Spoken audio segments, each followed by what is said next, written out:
Assalamualaikum warahmatullahi wabarakatuh. Alhamdulillahirrahmanirrahim. Wassalatu wassalamu ala asyrafil anbiya'i wal mursalin wa ala alihi wa sahbihi ajma'in. Tama-tama marilah kita panjatkan puji syukur kehadirat Allah Subhanahu wa taala karena rahmatnya, karunia-Nya kita dapat melanjutkan mengkaji Asmaul Husna.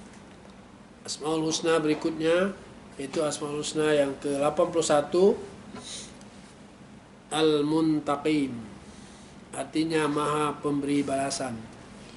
Dijelaskan dalam Al-Quran surat As-Sajdah surat ke-32 ayat 22. A'udzu billahi minasyaitonir rajim. Bismillahirrahmanirrahim.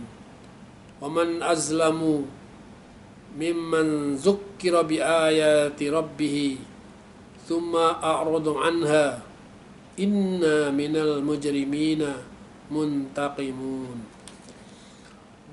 Artinya, dan siapakah yang lebih zalim daripada orang yang telah diperingatkan dengan ayat-ayat Tuhannya kemudian dia berpaling darinya. Sungguh kami akan memberikan balasan pada orang-orang yang berdosa. Dari ayat di atas kita dapat pahami bahwa Allah itu Maha Pemberi Balasan.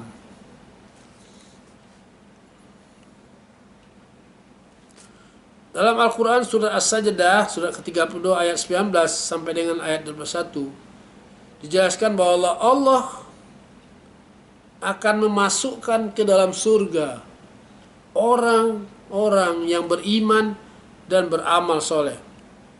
Sedangkan orang-orang yang kafir, orang-orang yang musyrik, dan orang-orang yang zalim setelah diperingatkan tapi berpaling akan dimasukkan ke neraka. Di sini jelas bahwa Allah akan membalas kebaikan orang yang senantiasa beriman dan bertakwa, akan dibalas dengan kebaikan yaitu surga, kemuliaan. Sedangkan orang-orang yang melakukan perbuatan kezaliman, orang-orang yang musyrik, orang yang kafir, mereka akan dibalas dengan siksa yang amat pedih yaitu neraka Jahannam. Dari pemahaman di atas dapat kita mengambil tauladan, dapat mengambil nilai-nilai yang dapat kita implementasikan dalam kehidupan kita hari-hari. Asmaul Husna Al-Muntaqim ini, pertama, kita senantiasa beriman dan beramal soleh agar kita mendapat balasan yang baik, balasan kemuliaan dari Allah. Maka kita hendaknya beriman dan bertakwa kepada Allah Subhanahu wa taala dan beramal soleh. Kedua, kita hendaknya bergaul dengan orang yang soleh. Dengan bergaul dengan orang soleh, maka mudah-mudahan kita akan menjadi soleh. Ketiga, kita terus-menerus membaca Al-Quran agar kehidupan kita terbimbing oleh Al-Quran. Apa yang setiap kita akan melangkah, kalau kita biasa baca Al-Quran dengan dipahami maknanya, maka kita akan terbimbing, kita akan mempedomani ayat-ayat Al-Quran yang kita baca tadi.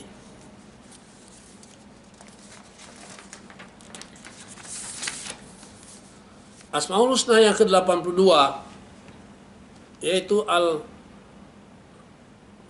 Al-Afu, artinya Maha Pemaaf. Jelaskan dalam Quran surat Al-Hajj surat ke-22 ayat 60. A'udzu billahi minasyaitonir rajim. Bismillahirrahmanirrahim. Dzalika wa man 'aqaba bimithli ma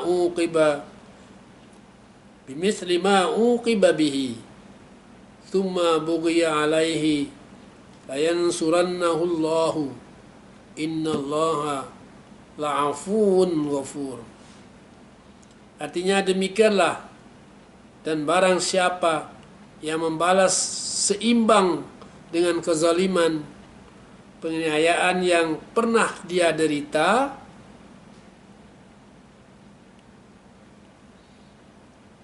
kemudian dia dizalimi lagi, pasti Allah menolongnya.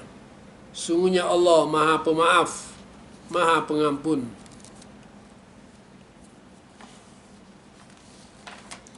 Dari ayat di atas dapat dijelaskan, dapat dipahami bahwa Allah memaafkan orang yang membalas kezaliman pada dirinya dengan seimbang.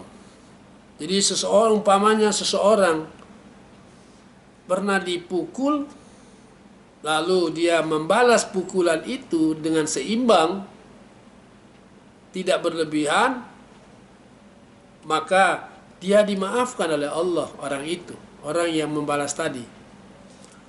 Tapi tentunya yang lebih baik memaafkan, ya.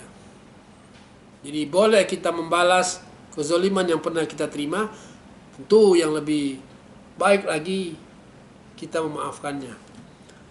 Jika orang yang dizalimin itu, dikatakan dalam ayat tadi, jika orang yang dizalimin itu dianiaya kembali, Allah akan membelanya. Dia akan dibela oleh Allah. Setelah kita memahami Asmaul Husna Al-Afu, maka kita dapat mengambil nilai-nilai yang dapat kita teladani dan kita implementasikan dalam kehidupan kita hari-hari. Pertama, kita berusaha memaafkan orang yang pernah menzalimi, menganiaya kita, karena itu perbuatan mulia. Jadi walaupun Allah memaafkan jika kita membalas, tapi balasan yang seimbang dengan kezaliman yang pernah kita terima atau aniaya yang kita terima. Tapi jika kita memaafkan terhadap orang yang pernah menzalimi itu adalah suatu perbuatan yang mulia. Kedua, kita tetap berbuat baik terhadap orang yang pernah menganiaya kita. Jadi kita tidak dendam namanya. Jika kita dendam berarti kita tidak mau berbuat baik lagi pada orang itu. Kita tetap harus berbuat baik pada orang yang pernah menganiaya. Ini tandanya kita tidak mendendam. Karena dendam itu tidak diizinkan dalam agama kita. Yang ketiga, kita berusaha menghilangkan sifat buruk, iri hati, misalnya, iri hati, dengki, dendam, dan sebagainya yang ada dalam diri kita.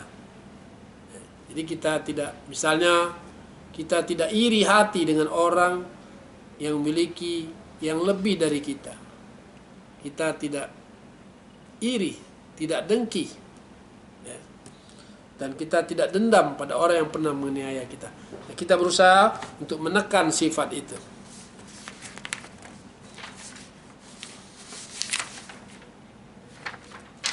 Asmaul Husna berikutnya yaitu Asmaul Husna yang ke-83, Ar-Rauf, artinya Maha Penyantun, Maha Penyayang. Jelaskan dalam firman Allah, Quran surat Ali Imran, surat ketiga ayat 30. A'udzu billahi minasyaitonir rajim. Bismillahirrahmanirrahim. Wallahu ra'ufum bil ibad. Artinya Allah Maha Penyayang terhadap hamba-hambanya. Dari penjelasan ayat di atas kita dapat memahami bahwa Allah Maha Penyantun dan penyayang kepada hambanya. Di masyarakat ada orang yang beriman dan bertakwa. Tapi ada juga orang yang pikiran dan hatinya buruk, sehingga terjadi konflik. Ada orang yang baik yang hatinya selalu beriman dan bertakwa, kehidupannya berfikirnya dilandasi oleh keimanan. Tapi ada juga orang yang pikiran dan hatinya itu buruk. Jadi sehingga terjadi konflik. Sementara Allah sendiri, Allah menginginkan semua manusia itu baik. Allah menginginkan tidak terjadi konflik di masyarakat itu. Nah, oleh karena itu, agar tidak terjadi konflik di masyarakat, Allah mengutus Rasul dengan membawa petunjuk darinya. Nah, disinilah letaknya bahwa Allah itu Maha Penyantun dan Maha Penyayang. Jadi dia berusaha, Allah menginginkan bagaimana supaya di masyarakat itu tidak terjadi konflik. Karena tadi di masyarakat itu ada orang yang baik, beriman dan bertakwa, tapi ada orang juga yang potensi hatinya tidak berkembang, ya, sehingga dia bersifatnya buruk. Nah, ini ketemu baik dengan buruk, akhirnya sering terjadi konflik. Allah ingin baik di masyarakat, ingin damai masyarakat itu. Oleh karena itu Allah menurunkan ajarannya melalui Rasul agar kehidupan ini baik, agar kehidupan itu damai. Itu menunjukkan bahwa Allah itu Maha Kasih, Allah itu Maha Penyantun, Allah itu Maha Penyayang kepada manusia. Dari setelah kita memahami Asmaul Husna Ar-Rauf, ada beberapa nilai yang dapat kita implementasikan dalam kehidupan kita ini. Pertama, kita berusaha menampakkan sifat-sifat mulia dan kita menekan sifat-sifat buruk. Di dalam diri kita ini ada potensi baik dan ada potensi buruk. Kita berusaha untuk menekan buruk dan kita berusaha memunculkan sifat-sifat yang baik. Tentu usahanya tidak ada lain. Kita berusaha senantiasa mendekatkan diri kepada Allah, ya, mendekatkan diri kepada Allah sehingga hati kita terkait dengannya. Sehingga setiap melangkah kita ingat Allah, kita akan selalu berusaha ingin sesuai dengan tuntunan Allah. Maka kita akan menjadi baik. Yang kedua, kita berusaha menghindarkan diri dari sifat-sifat buruk. Seperti sombong, dendam, iri hati, dan dengki. Jadi ketika sifat iri hati dan dengki itu akan muncul dalam diri kita, kita tekan sifat itu. Mungkin dengan cara kita mengucapkan astagfirullah dan berusaha kita mengalihkannya. Mungkin kita membaca ayat-ayat Al-Quran, baca ayat Al-Quran untuk mengalihkan sifat-sifat yang buruk tadi. Jadi begitu muncul sifat yang buruk, misalnya melihat orang yang lebih dari kita, kita dah mulai iri hati atau dengki. Kita langsung astagfirullah. Kemudian kita usahakan kita membaca ayat-ayat Al-Quran. Nah, dari sini mudah-mudahan kalau kita seperti itu, berarti kita telah berusaha untuk menekan sifat-sifat iri hati dan dengki tadi, sehingga akan muncullah sifat-sifat yang baik. Kita harus bersahabat yang ketiga, kita harus bersahabat dan bersikap baik dengan siapa saja. Jadi tidak boleh kita memilih cuma tetangga saja atau orang sedaerah kita atau orang yang sekelompok kita, tidak boleh. Kita berusaha dengan siapa saja. Jadi kita harus berbaik pada siapa saja manusia yang itu kita senantiasa berbuat baik kepadanya. Apakah dia berbeda daerah, apakah dia berbeda agama, ya kita tetap berbuat baik kepada mereka itu, pada siapa saja. Karena begitu Allah perintahkan kepada kita untuk berbuat baik kepada siapa saja, senantiasa berbuat baik.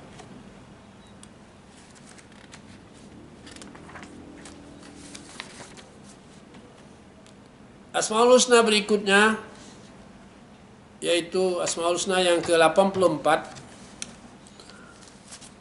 Al-Malikul Mulki. Al-Malikul Mulki. Artinya Allah itu maha memiliki kerajaan. Firman Allah dalam surat Al-Imran, surat Ali Imran, surat ketiga, ayat 26. A'udzubillahi minasyaitonirrajim. Bismillahirrahmanirrahim. Qulillahumma malikal mulki tu'til mulka man tasha. Tu'til mulka man tasha.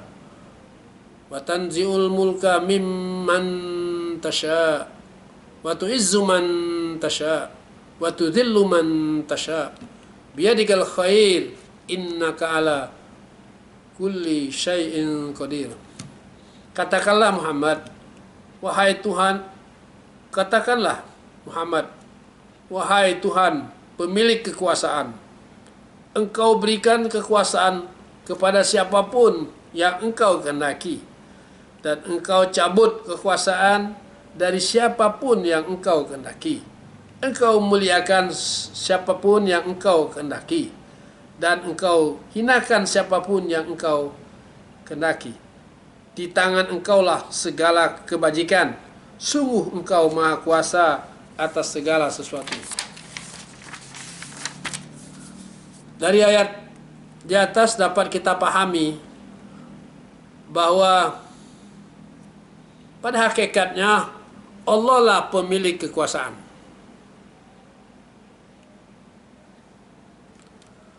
Allah lah pemilik kekuasaan. Oleh karena itu, jika kita diamanati suatu kekuasaan, hendaklah kita menjadi orang yang amanah. Kekuasaan itu, karena kekuasaan itu akan dipertanggungjawabkan tidak hanya kepada manusia, juga kepada Allah. Jadi Allah adalah pemilik kekuasaan. Jadi pada hakikatnya Allah memiliki kekuasaan. Jika kita memiliki kekuasaan, kita harus amanah.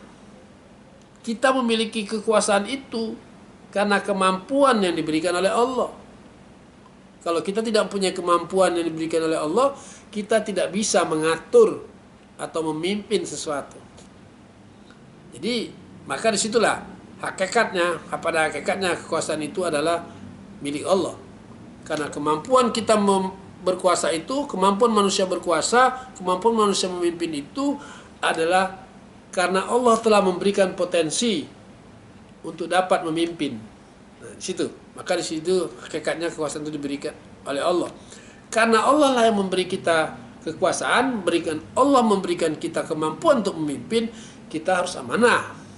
Dan ingat, jika kita diamanati suatu kekuasaan, memimpin sesuatu, maka kita akan mempertanggungjawabkan tidak hanya pada manusia, tapi juga kepada Allah nanti di hari akhir.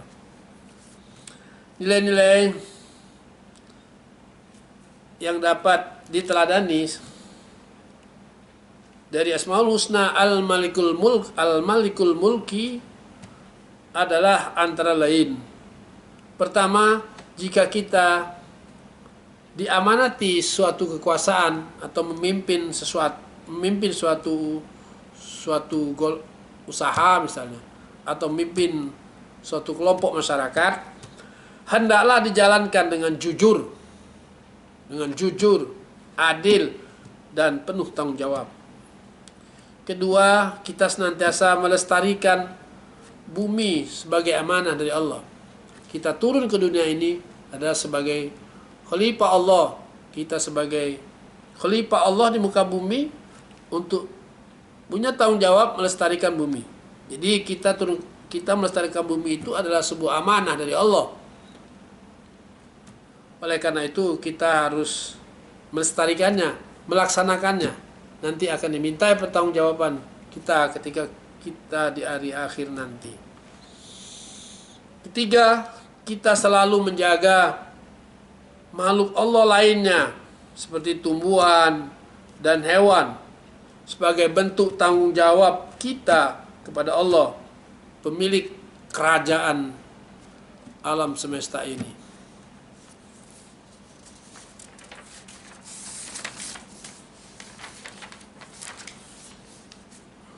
Asmaul Husna berikutnya yaitu Asmaul Husna yang ke-85. Dzul Jalali wal Ikram. Artinya maha memiliki keagungan dan kemuliaan. Ada lagi yang memahami maha mempunyai kebesaran dan karunia.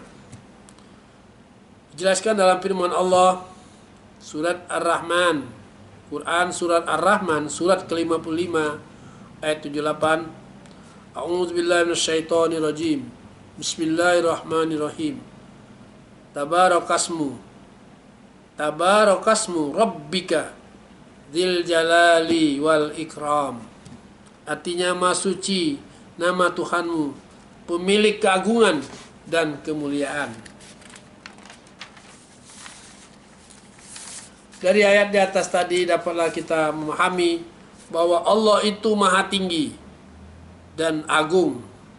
Oleh karena itu dia memiliki kewenangan untuk memerintah atau melarang, seperti menyuruh kita sholat dan melarang kita untuk berbuat yang zalim.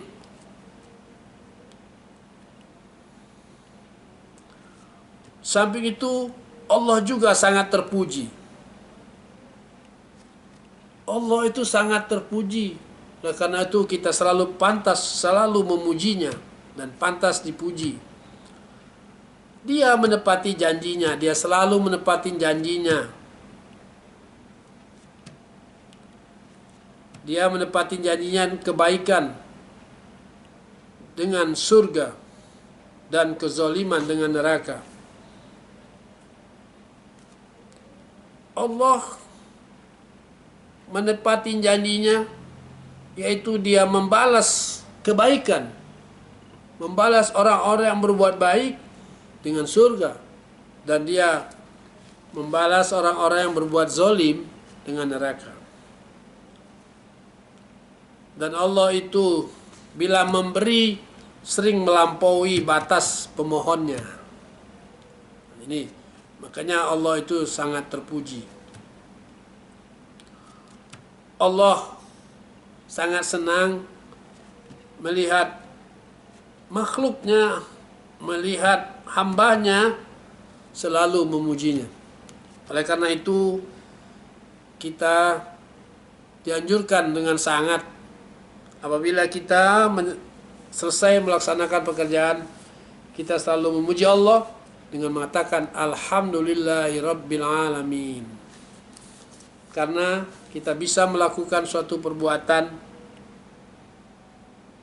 karena Allah. Kita diberi kemampuan dan kita diberi fasilitas hidup di muka bumi ini, sehingga kita bisa menjalankan aktivitas kita di dunia ini. Makanya suatu hal yang pantas dan sangat pantas kalau kita senantiasa memuji Allah. Karena dialah pada hakikatnya yang menghidupkan kita, yang membuat kita bisa beraktivitas. Allah lah pada hakikatnya yang membuat kita bisa beraktivitas ini. Makanya Allah kita selalu memujinya. Baik selesai sholat maupun di luar sholat, kita selalu memujinya.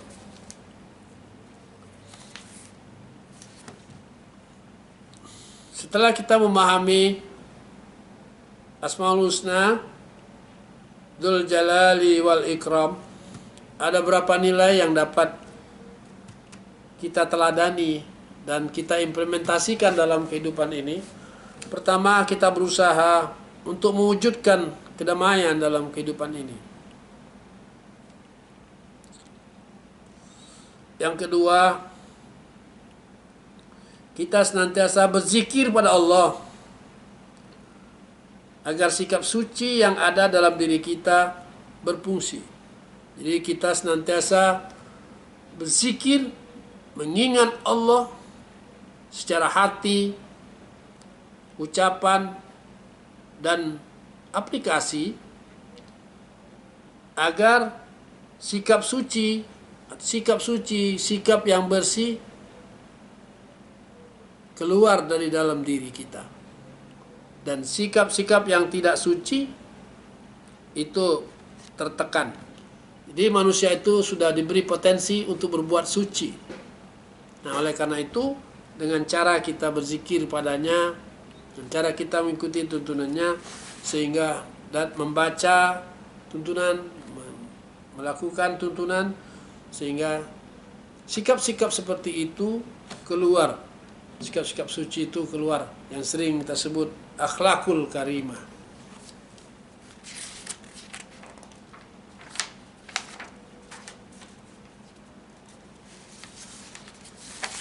Yang ketiga, kita senantiasa bersikap amanah, rendah hati, tepat janji, dan senang membantu orang untuk mengatasi persoalan atau permasalahan kehidupnya. Senang membantu orang lain, ya. Yang keempat, kita tidak meminta dipuji bila membantu orang. Bila kita dicela, kita dapat mengolah celaan itu menjadi sebuah motivasi untuk maju.